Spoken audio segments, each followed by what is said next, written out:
Did you know that during their first few weeks of life, newborns undergo a remarkable growth spurt? They practically turn into tiny, adorable little human-shaped balloons. But what goes in must come out, right? Today, we're delving into the enigmatic world of newborn feeding schedules. Buckle up, folks, because we're about to embark on a wild ride through the land of baby munchies. Hello and welcome to Yardie Baby, the ultimate destination for all things baby-related. We're here to help you navigate the joys and challenges of parenthood one giggle at a time. Now, let's talk about one of the most pressing questions that haunt the minds of new parents. How many times a day should a newborn eat? It's time to unravel the mysteries of tiny tummies and feeding frenzy. Parenthood, where every moment is filled with awe, wonder, and the constant fear of accidentally breaking your fragile little human. You look down at your precious bundle of joy, their tiny fingers wrapped around your heart, and you can't help but wonder, how often should my baby be eating? Am I doing this right? Fear not, dear parents, for we're here to guide you through the labyrinth of feeding schedules and help you emerge victorious on the other side. But before we dive headfirst into the feeding frenzy, let's take a moment to understand the significance of a well-established feeding routine. Picture this. You're a tiny human who's growing at an astonishing rate.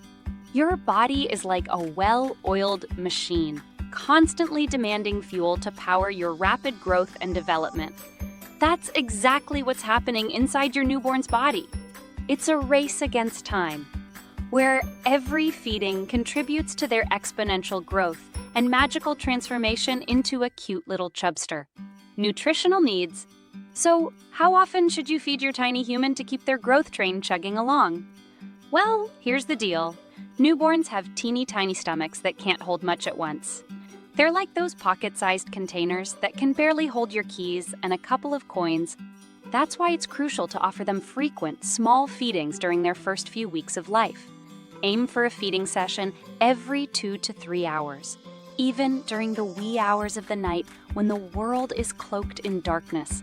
Remember, your baby is a 24/7 gourmet diner, and you're their personal chef. Hunger cues. Now, you might be wondering, how on earth am I supposed to know when my tiny human is hungry? Fear not, for they have a secret language, a symphony of cues that'll make their rumbling tummies heard loud and clear. Keep an eye out for the classic hunger cues such as rooting. No, not like a plant, silly. It's when they turn their head and open their mouth in search of the holy grail of milk, lip smacking and sucking motions. Oh, and let's not forget the increased alertness that makes them resemble tiny detectives on a mission to find the perfect milk source. So, when your baby busts out these moves, whip out that milk and get ready to satisfy their adorable hunger pangs. Cluster feeding. Just when you thought you had this feeding thing all figured out, your tiny human might throw you a curveball in the form of cluster feeding. Picture this. You've just settled into your favorite chair, armed with snacks and the latest episode of your favorite show, when your baby decides it's time for an impromptu feeding frenzy. They want to eat more frequently than usual, turning your well-crafted feeding schedule into a whirlwind of spontaneous munchies.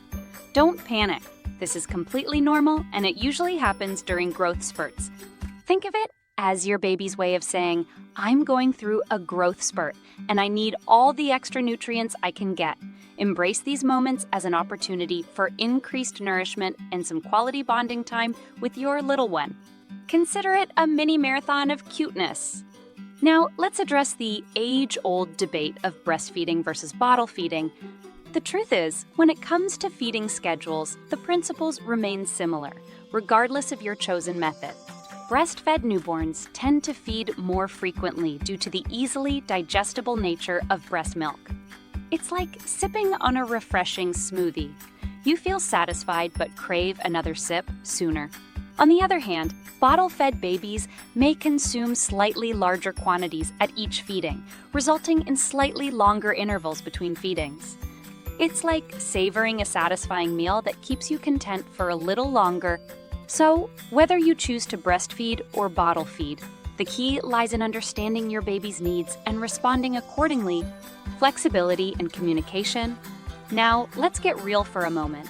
As much as we'd love to provide you with a foolproof, one-size-fits-all newborn feeding schedule, the reality is that every baby is wonderfully unique. Some may want to feast more frequently, while others may be content with longer breaks between meals. It's essential to pay close attention to your baby's cues, keeping an open line of communication with your pediatrician. They're like the ultimate referees in the baby feeding game, offering expert guidance and ensuring your little one is thriving. So, dear parents, embrace the power of flexibility and adaptability as you embark on this wondrous journey of feeding your tiny human. Congratulations, brave parents! You've conquered the perplexing realm of newborn feeding schedules. Armed with knowledge and a sprinkling of humor, you're well-equipped to navigate the ever-changing terrain of tiny tummies.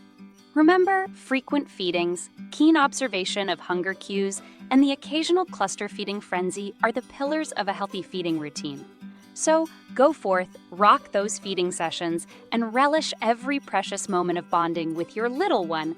And remember, at Yardie Baby, we're here to support you, laugh with you, and cheer you on as you embrace the wonderful adventure of parenthood. Stay tuned for more baby-centric wisdom, and until next time, happy feeding and may your baby's journey be filled with giggles, growth, and lots of love.